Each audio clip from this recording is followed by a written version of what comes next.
Надежта за мајките кои користеа продолжено породилно падна во вода. Тие се надеваа за можно пролонгирање на мерката за 1 до 2 месеци, но тоа ништо. Министерката за труд и социјала Шахпаска не изнајде подобар начин како официјално да им ја соопшти одлуката, па изгледа најбезболно беше на социјалните мрежи. Револтот е уште поголем кај родителите.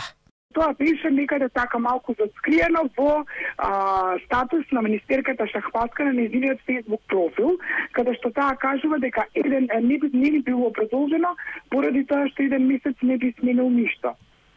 Меѓутоа, очигледно, како главна на Министерството за труд и социјална политика, не е јасно колку треба едно дете да се адаптира во градинка.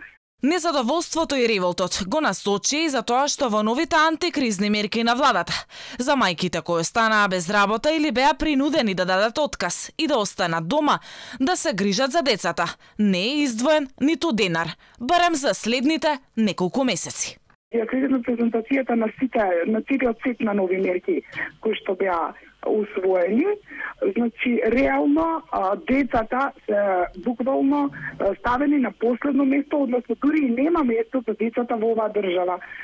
Дефинитивно, затоа што за сите и за многу области се најде некаков начин да се згрижат финансиски и економски, меѓутоа за мајките кои што ја изгубија работата во овој период и кои што имаат малечки дечиња, не се најде за сходно.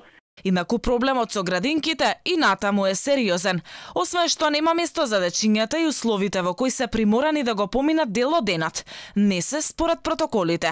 Расте и бројот на воспитувачки кои се заболени со COVID-19. Најнов случај е заразената негователка од битолската градинка Коца Василева, која однесе 13 деца во изолација.